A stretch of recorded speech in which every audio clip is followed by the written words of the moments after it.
Tratado del Purgatorio, Santa Catalina de Génova. Introducción. ¿Pensamos en el purgatorio? Mucho menos de lo que convendría a nuestros hermanos que están en él, y que deberían recibir de nosotros más frecuentes y mayores ayudas, y mucho menos de lo que nos convendría a nosotros mismos, pues guardaríamos nuestra fidelidad al Señor con mucho más cuidado, si fuéramos conscientes en la fe de que aquello que en este mundo no hayamos llegado a purificar de nuestros pecados con la ayuda de la gracia, habrá de ser purificado en nosotros solamente por Dios en la otra vida, mediante las penas del purgatorio. Pero ¿se cree en el purgatorio? Cualquiera que va a pasar una temporada en un país suele interesarse en leer previamente informaciones sobre el mismo. ¿Cómo es posible, pues, que tantos cristianos muestren tan poco interés por conocer la misteriosa realidad del purgatorio, estado por el que probablemente pasarán muchos, antes de gozar plenamente de Dios en el cielo? ¿Será que apenas creen en él, pues decir en tema tan grave, ya nos enteraremos cuando estemos en él, no pasa de ser una burla cínica? ¿Y qué podemos saber del purgatorio? Sabemos poco, pero ese poco tiene extraordinaria importancia y podemos conocerlo con la certeza de la fe, con la fe de la Iglesia Católica. Vida de Santa Catalina, 1447 a 1510. De la noble familia genovesa de los Fieschi, cuna de 2 papas y de varios cardenales y obispos, nació Giacomo, que fue virrey de Nápoles. De su matrimonio con Francesca di Negro nació en 1447 Catalina, en la familia compuesta de 3 hermanos más y de su hermana Limbania. Le llamaban Caterineta, y con este nombre le recordó la piedad popular de su patria. Muy precoz en su religiosidad, especialmente en su devoción a la pasión de Cristo, a los 13 años manifiesta Catalina su voluntad de ser religiosa en el monasterio de Santa María de las Gracias, de Génova, que ya había acogido a Limbania, pero por su poca edad no la recibe. Pocos años después, los Fieschi, que eran güelfos, obligan a Catalina a casarse con el noble gibelino Giuliano Adorno. A sus 16 años inicia así su vida conyugal con un hombre libertino y dilapidador. Los 5 primeros años son para ella muy dolorosos, pero cuando tiene 21 de edad, por la insistencia de la familia o quizá por ganarse al marido, va entrando en la frivolidad de aquella vida licenciosa. Ella misma dice de sí: para consolarse de su dura vida, se sumergió en los placeres del mundo, hasta el punto que en poco tiempo se vio tan abrumada de pecados e ingratitudes que se veía sin remedio, sin esperanza de poder salir nunca de su estado. Y a tanto llegó que no solamente se gozaba en el pecado, sino que de él se vanagloriaba. Todo su gusto y amor, todo su afecto y gozo no estaban sino en las cosas terrenas, y las cosas espirituales le resultaban sumamente amargas, pues tenía cambiado el gusto del cielo a la tierra.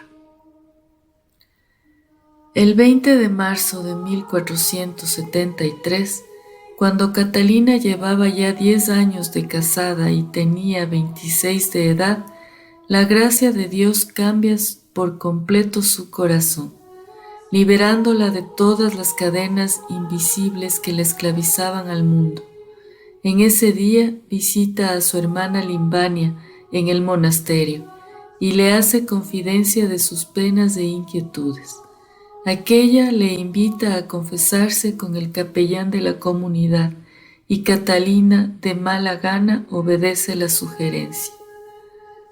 Apenas arrodillada para confesar sus pecados, un rayo del amor divino atraviesa su corazón mostrándole el error de sus pecados.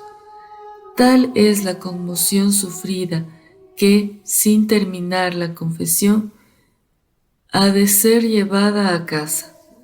Oh amor, no más pecados, repite entre lágrimas.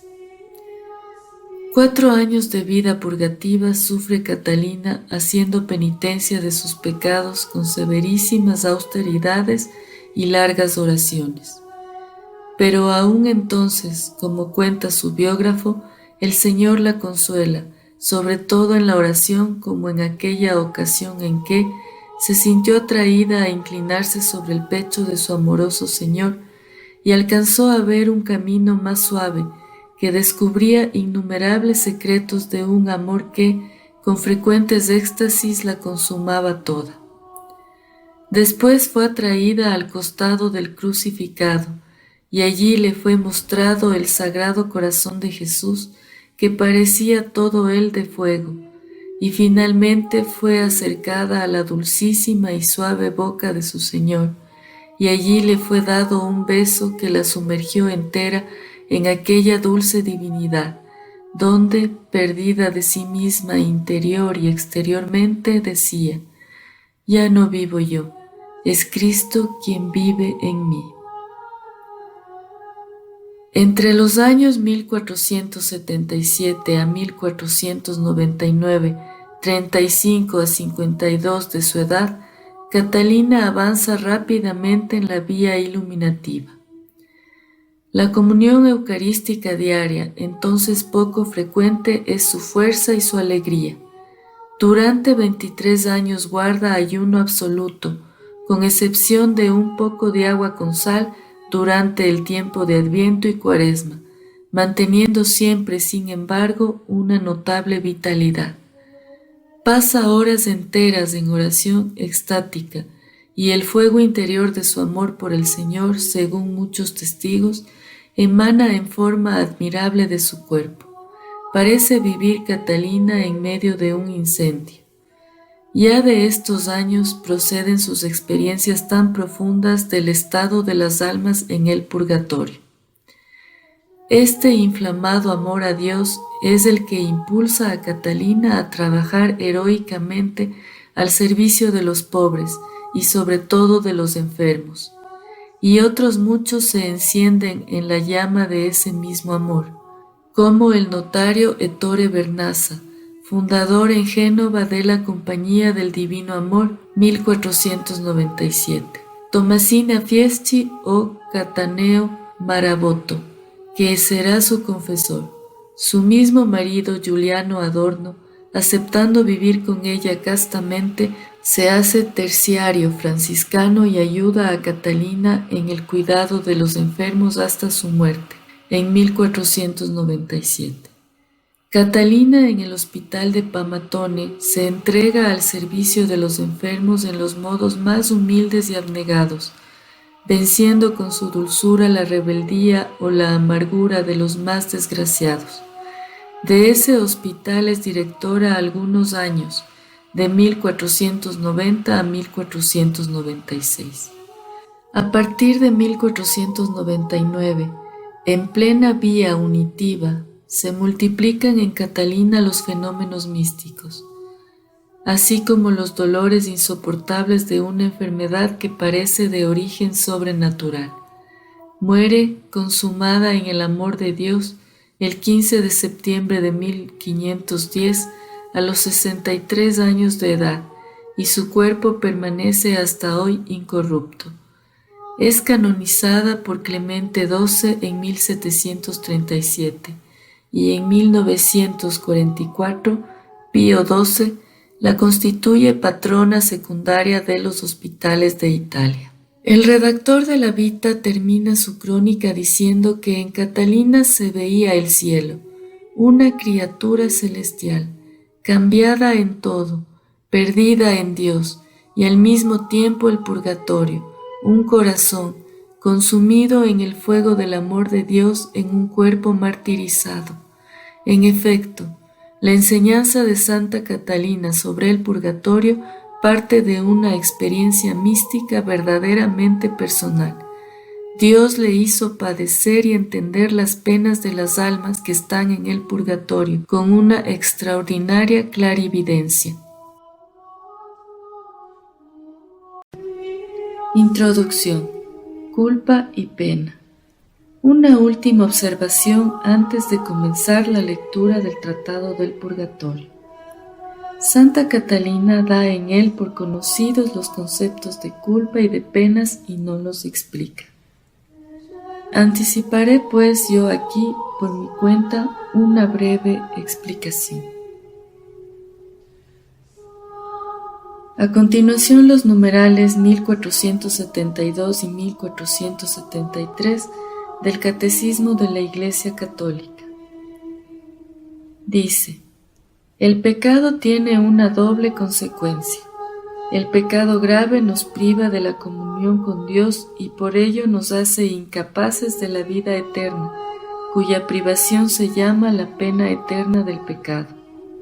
Por otra parte, todo pecado, incluso venial, entraña apego desordenado a las criaturas que es necesario purificar, sea aquí abajo, sea después de la muerte, en el estado que se llama purgatorio. Esta purificación libera de lo que se llama la pena temporal del pecado. Estas dos penas no deben ser concebidas como una especie de venganza, infligida por Dios desde el exterior, sino como algo que brota de la naturaleza misma del pecado. Una conversión que procede de una ferviente caridad puede llegar a la total purificación del pecador, de modo que no subsistiría ninguna pena. El perdón del pecado y la restauración de la comunión con Dios entrañan la remisión de las penas eternas del pecado, pero las penas temporales del pecado permanecen.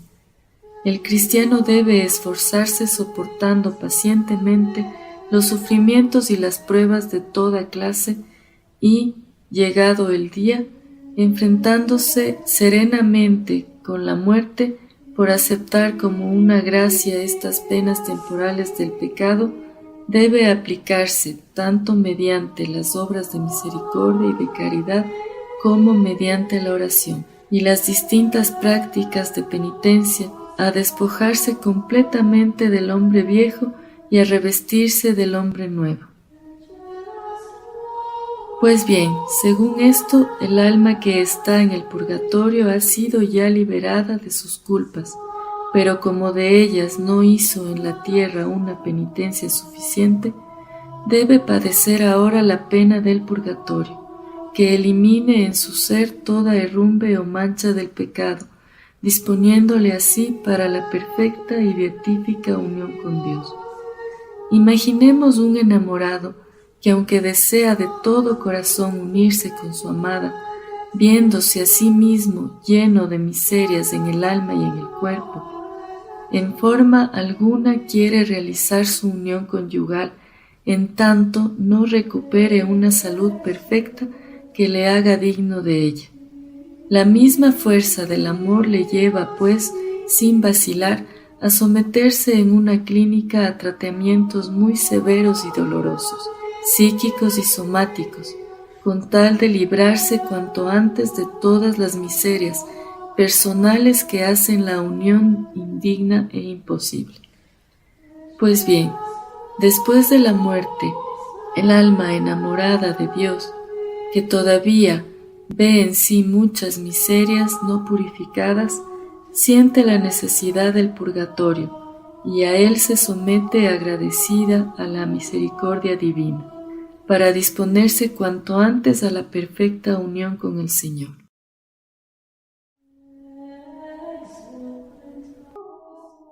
Como Santa Catalina, por comparación con el fuego divino que sentía en su corazón y que purificaba su alma, veía interiormente y comprendía cómo están las almas en el purgatorio, para purificarse antes de poder ser presentadas ante Dios en la vida celestial.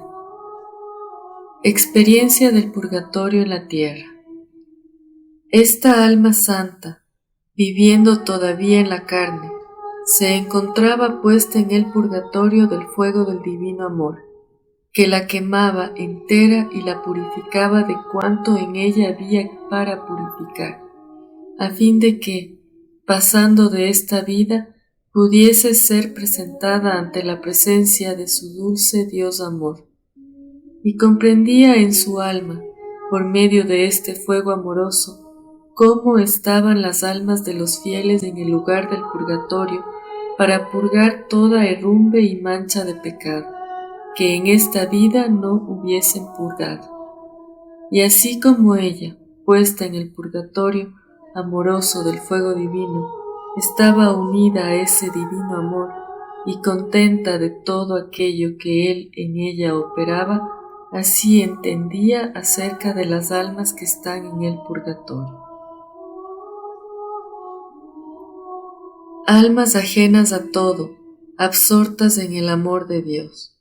Y decía: las almas que están en el purgatorio, según me parece entender, no pueden tener otra elección que estar en aquel lugar, y esto es por la ordenación de Dios que ha hecho esto justamente. Ellas, reflexionando sobre sí mismas, no pueden decir: yo, cometiendo tales y tales pecados, he merecido estar aquí. Ni pueden decir: no quisiera yo haberlos cometido, pues ahora estaría en el paraíso. Y tampoco pueden decirse: aquellas salen del purgatorio antes que yo, o bien yo saldré antes de aquel. Y es que no pueden tener memoria alguna, en bien o en mal, ni de sí ni de otros, sino que, por el contrario, tienen un contento tan grande de estar cumpliendo la ordenación de Dios y de que Él obre en ellas todo lo que quiera y como quiera, que no pueden pensar nada de sus cosas. Lo único que ven es la operación de la bondad divina, que tiene tanta misericordia del hombre para conducirlo hacia sí, y nada reparan en sí mismas, ni de penas ni de bienes. Si en ello pudieran fijarse, no estarían viviendo en la pura caridad. Por lo demás, tampoco pueden ver a sus compañeras que allí penan por sus propios pecados. Están lejos de ocuparse en esos pensamientos. Eso sería una imperfección activa que no puede darse en aquel lugar donde los pecados actuales no son ya posibles. La causa del purgatorio que sufren la conocieron de una sola vez al partir de esta vida y después ya no piensan más en ella, pues otra cosa sería un apego de propiedad desordenada. Estas almas, viviendo en la caridad y no pudiendo desviarse de ella con defectos actuales, por eso ya no pueden querer ni desear otra cosa que el puro querer de la caridad. Estando en aquel fuego purgatorio, están en la ordenación divina, que es la pura caridad, y ya no pueden desviarse de ella en nada, pues ya no pueden actualmente ni pecar ni merecer. Contentas de adelantar en la purificación. No creo que sea posible encontrar un contento comparable al de un alma del purgatorio, como no sea en el que tienen los santos en el paraíso.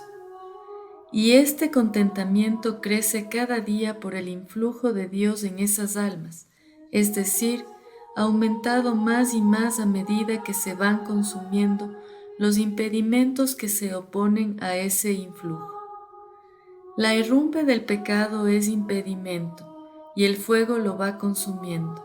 Así es como el alma se va abriendo cada vez más al divino influjo. Si una cosa que está cubierta no puede corresponder a la reverberación del sol, no por defecto del sol que continuamente ilumina, sino por la cobertura que se le opone, eliminada la cobertura, queda la cosa descubierta al sol, y tanto más corresponderá a la irradiación luminosa cuanto más se haya eliminado la cobertura. Pues así sucede con la herrumbre del pecado, que es como la cobertura de las almas. En el purgatorio se va consumiendo por el fuego, y cuanto más se consuma, tanto más puede recibir la iluminación del sol verdadero, que es Dios. Y tanto crece el contento, cuanto más falta la herrumbre, y se descubre el alma al divino rayo. Lo uno crece y lo otro disminuye, hasta que se termine el tiempo.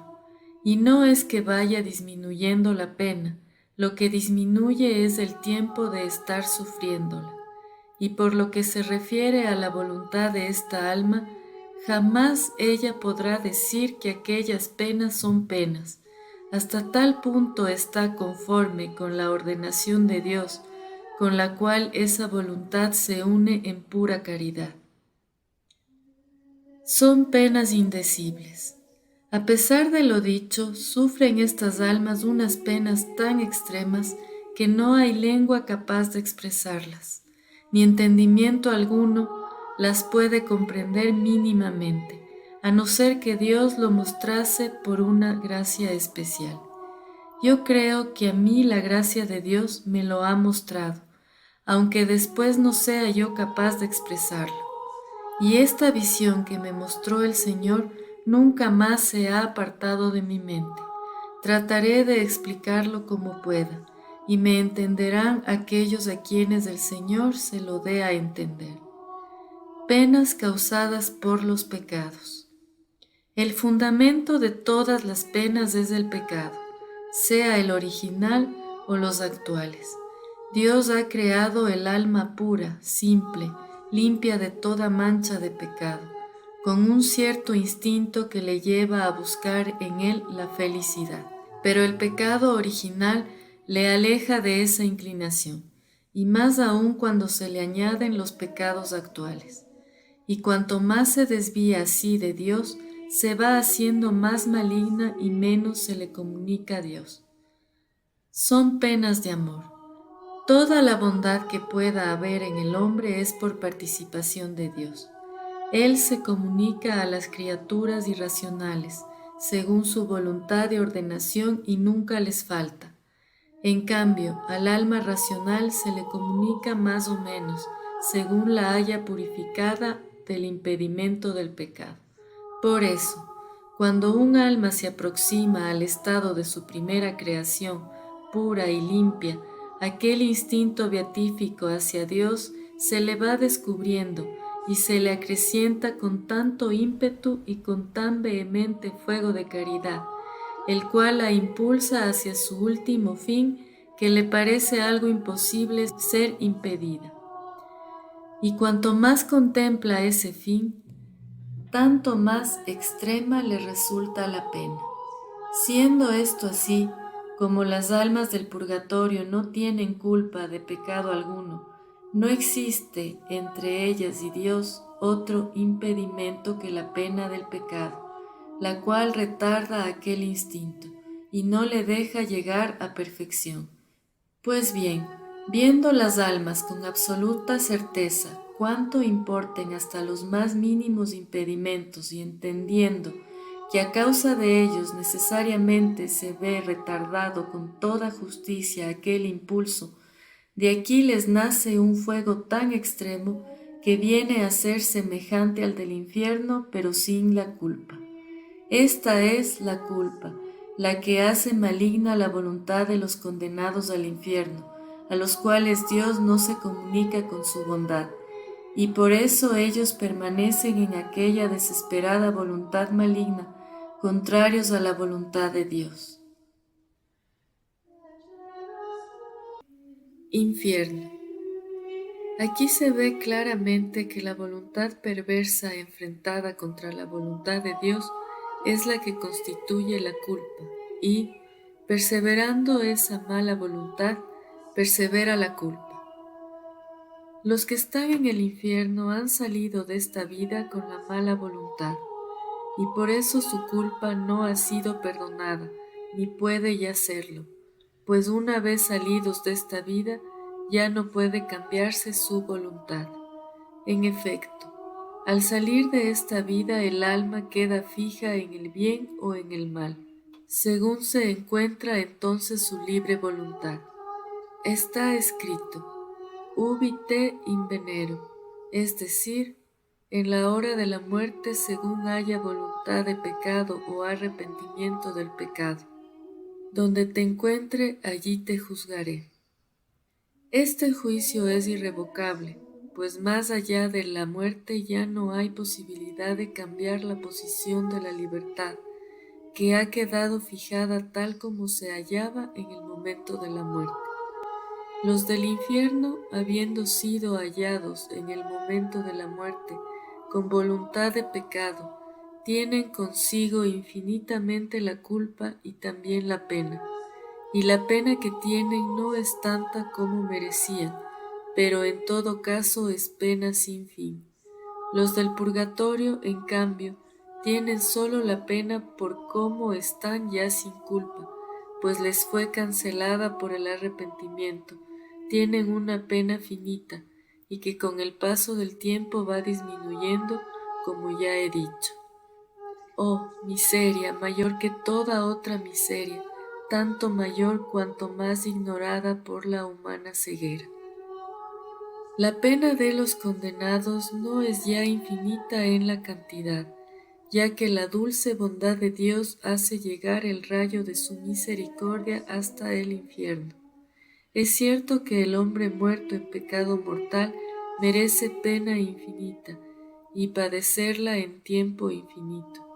Pero la misericordia de Dios ha hecho que solo sea infinito el tiempo de la pena, y ha limitado la pena en la cantidad.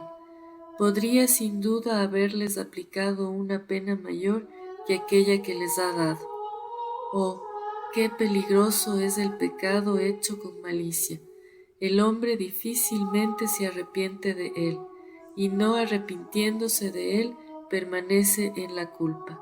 Y persevera el hombre en la culpa en tanto persiste en la voluntad del pecado cometido o de cometerlo. Conformidad en el purgatorio con la voluntad de Dios. En cambio, las almas del purgatorio tienen su voluntad totalmente conforme con la voluntad de Dios.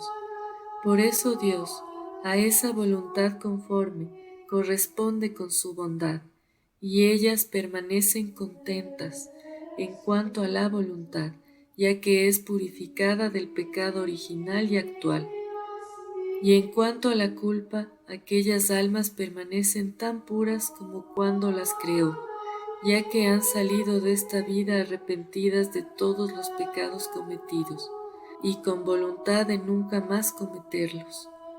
Con este arrepentimiento, Dios perdona inmediatamente la culpa, y así no les queda sino la herrumbre y la deformidad del pecado, las cuales se purifican después en el fuego con la pena. Y así, purificadas de toda culpa y unidas a Dios por la voluntad, estas almas ven a Dios claramente, según el grado en el que Él se les manifiesta, y ven también cuánto importa gozar de Dios, y entienden que las almas han sido creadas para este fin.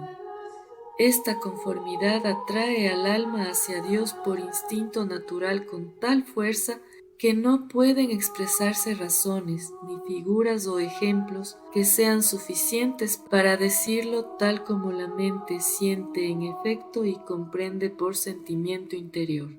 No obstante, yo intentaré con un ejemplo expresar algo de lo que mi mente entiende. El ejemplo del pan único. Imaginemos que en todo el mundo no hubiera sino un solo pan. Supongamos que con él hubiese de quitarse el hambre a todos los hombres, y que éstos, solamente con verlo, quedarán saciados. Pues bien, habiendo el hombre por naturaleza, cuando está sano, instinto de comer si no comiese y no pudiese enfermar ni morir, tendría cada vez más hambre, pues el instinto de comer nunca se le quita. Y si el hombre supiera entonces que sólo aquel pan puede saciarle, al no tenerlo no podría quitársele el hambre. y esto es el infierno, que sienten los que tienen hambre, ya que cuanto más se acercan a este pan sin poder verlo, tanto más se les enciende el deseo natural, pues éste por instinto se dirige a este pan en el que consiste todo su contentamiento. Y si estuviese cierto de no ver más ese pan, en eso consistiría el infierno que tienen todas las almas condenadas, privadas de toda esperanza de nunca jamás ver ese pan, que es el verdadero Dios Salvador. Las almas del purgatorio, en cambio, padecen esa hambre, porque no ven el pan que podría saciarles, pero tienen la esperanza de verlo y de saciarse de él completamente, y así padecen tanta pena cuando de ese pan no pueden saciarse. El alma que se va al infierno.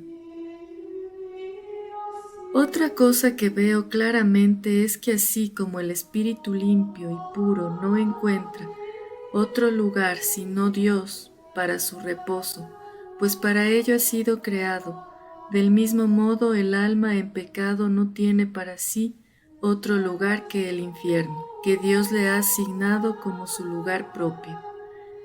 Por eso, en el instante en que el espíritu se separa de Dios, el alma va a su lugar correspondiente, sin otra guía que la que tiene la naturaleza del pecado.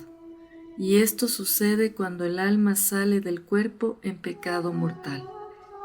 Y si el alma en aquel momento no encontrara aquella ordenación que procede de la justicia de Dios, sufriría un infierno mayor de lo que el infierno es, por hallarse fuera de aquella ordenación que participa de la misericordia divina, que no da al alma tanta pena como merece, y por eso, no hallando lugar más conveniente, ni de menores males para ella, se arrojaría allí dentro como a su lugar propio. El alma que se va al purgatorio. Así sucede por lo que se refiere al purgatorio, el alma separada del cuerpo, cuando no se halla en aquella pureza en la que fue creada, viéndose con tal impedimento que no puede quitarse sino por medio del purgatorio, al punto se arroja en él y con toda voluntad. Y si no encontrase tal ordenación capaz de quitarle ese impedimento, en aquel instante se le formaría un infierno peor de lo que es el purgatorio. Viendo ella que no podía unirse por aquel impedimento a Dios, su fin, este fin le importa tanto que, en comparación de él, el purgatorio le parece nada, aunque ya se ha dicho que se parece al infierno. El alma que se va al cielo. Y todavía he de decir que, según veo, el paraíso no tiene por parte de Dios ninguna puerta, sino que allí entra quien allí quiere entrar, porque Dios es todo misericordia y se vuelve a nosotros con los brazos abiertos para recibirnos en su gloria. Y veo también perfectamente que aquella divina esencia es de tal pureza y claridad, mucho más de lo que el hombre pueda imaginar, que el alma que en sí tuviera una imperfección, que fuera como una mota de polvo, se arrojaría al punto en 1000 infiernos, antes de encontrarse ante la presencia divina con aquella mancha mínima. Y entendiendo que el purgatorio está precisamente dispuesto para quitar esa mancha, allí se arrojaría, como ya he dicho, pareciéndole hallar una gran misericordia, capaz de quitarle ese impedimento. Importancia del purgatorio. La importancia que tiene el purgatorio es algo que ni lengua humana puede expresar ni la mente comprender. Yo veo en él tanta pena como en el infierno. Y veo sin embargo que el alma que se sintiese con tal mancha lo recibiría como una misericordia, como ya he dicho, no teniéndolo en nada en cierto sentido, en comparación de aquella mancha que le impide unirse a su amor. Me parece ver que la pena de las almas del purgatorio consiste más en que ven en sí algo que desagrada a Dios y que lo han hecho voluntariamente, contra tanta bondad de Dios, que en cualesquiera otras penas que allí puedan encontrarse. Y digo esto porque, estando ellas en gracia, ven la verdadera importancia del impedimento que no les deja acercarse a Dios. Conocimientos inexpresables. Y así me ratifico en esto que he podido comprender incluso en esta vida, la cual me parece de tanta pobreza que toda visión de aquí abajo, toda palabra, todo sentimiento, toda imaginación, toda justicia, toda verdad me parece más mentira que verdad, y de cuanto he logrado decir me quedo yo más confusa que satisfecha. Pero si no me expreso en términos mejores es porque no los encuentro. Todo lo que aquí se ha dicho, en comparación de lo que capta la mente, es nada.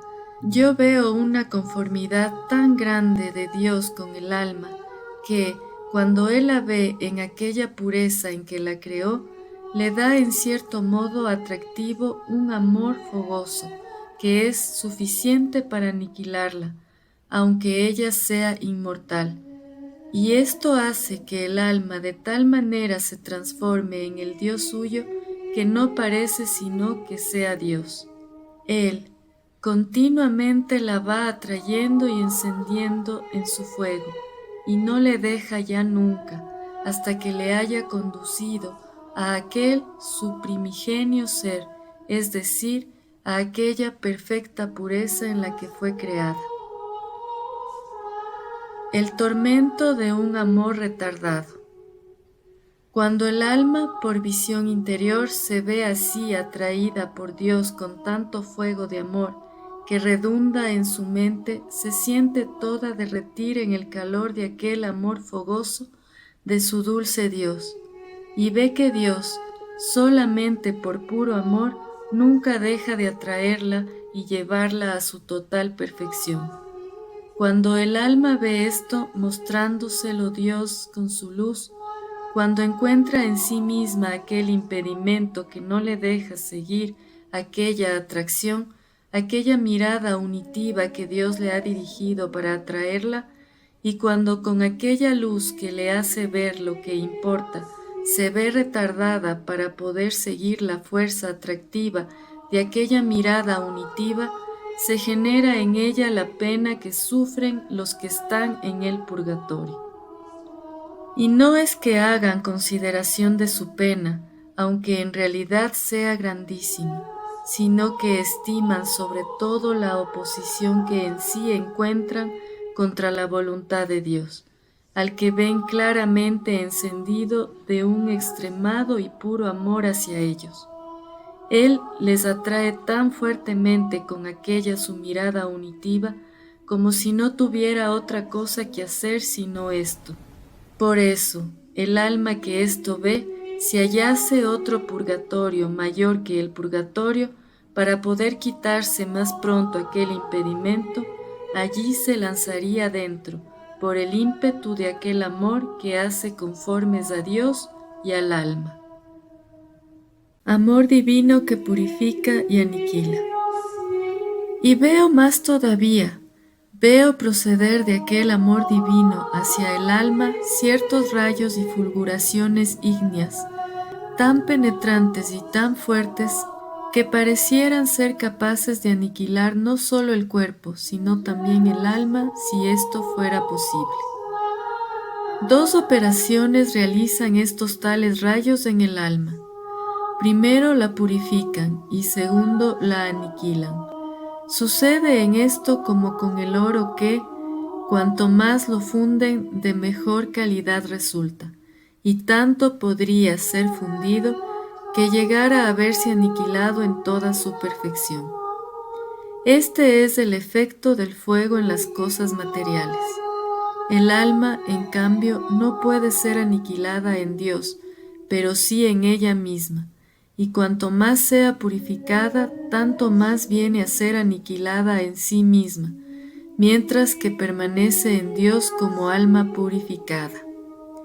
El oro, cuando es purificado hasta los 24 quilates, ya después no se consuma más, por mucho fuego que le apliquen, pues no puede consumarse sino la imperfección de ese oro. Así es, pues, como obra en el alma el fuego divino. Dios le aplica tanto fuego que consuma en ella toda imperfección y la conduce a la perfección de 24 quilates, cada uno en su grado de perfección.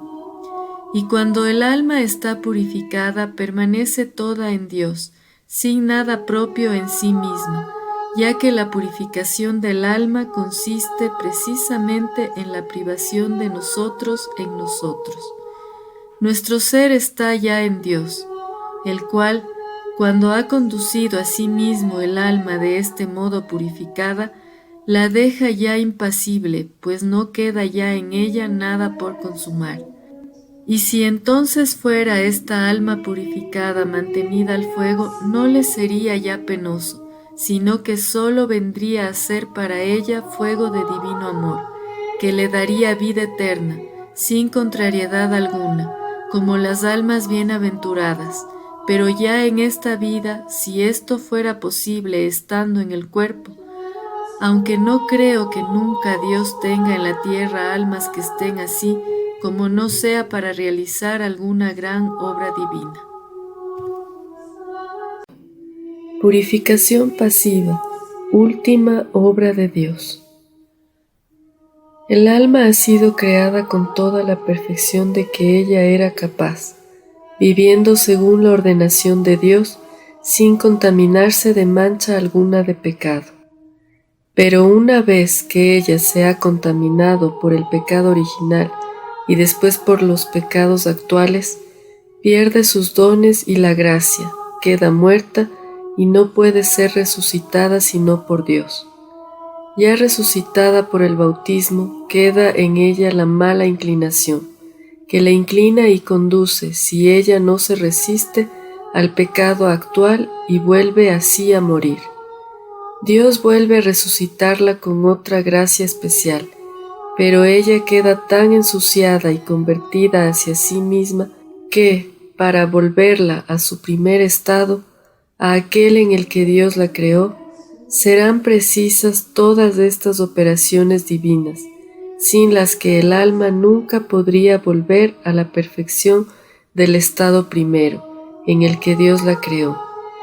Y cuando esta alma se halla en trance de recuperar su primer estado, es tal la inflamación de su deseo para transformarse en Dios que ese es su purgatorio. Y no es que ella vea el purgatorio como purgatorio, sino que aquella inclinación encendida e impedida es lo que resulta para ella purgatorio.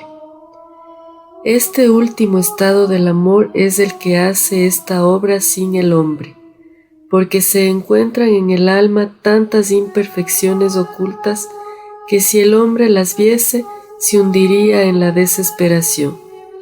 Pero este último estado del amor las va consumando todas, y Dios le muestra esta su operación divina, la cual es la que causa en ella aquel fuego de amor que le va consumando todas aquellas imperfecciones que deben ser eliminadas. Toda la pena que sea precisa. Y si fuera presentada ante Dios un alma que aún tuviera una hora por purgar, se le infligiría con ello un gran daño, todavía más cruel que el purgatorio, pues no podría soportar aquella suprema justicia y suma bondad. Y además sería algo inconveniente por parte de Dios. Esta pena intolerable afligiría al alma cuando viese que la satisfacción suya ofrecida a Dios no era plena, aunque solo le faltara un abrir y cerrar de ojos de purgación.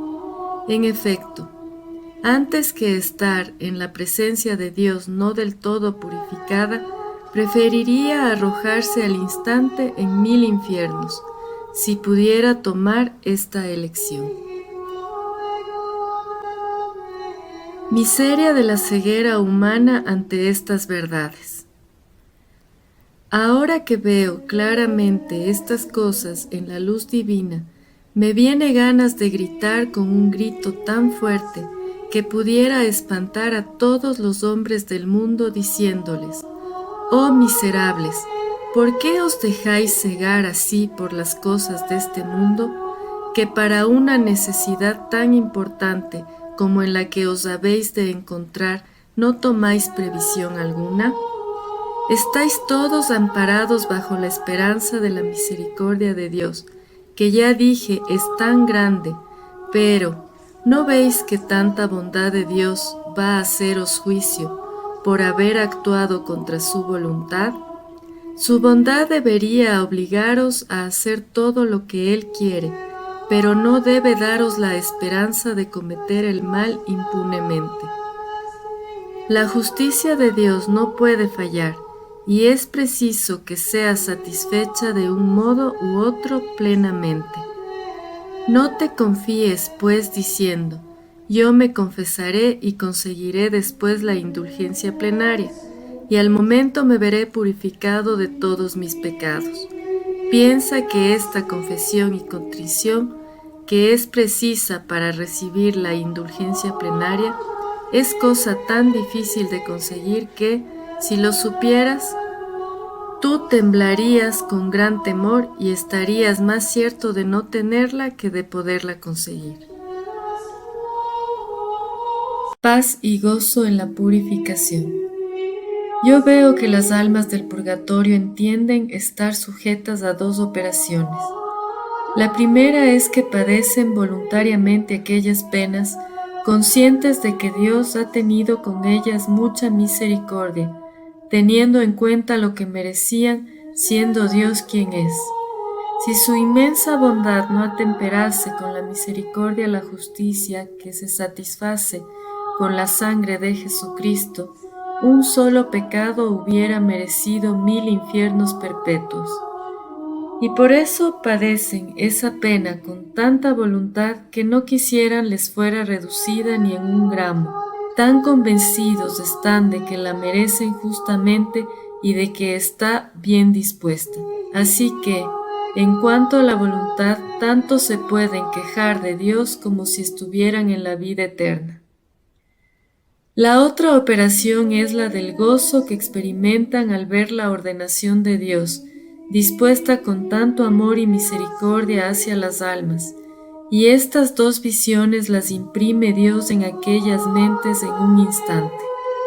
Ellas, como están en gracia, pueden entenderlas según su capacidad, y ello les da un gran contentamiento que no vienen a faltarles nunca, sino que va acrecentándose a medida que se acercan a Dios.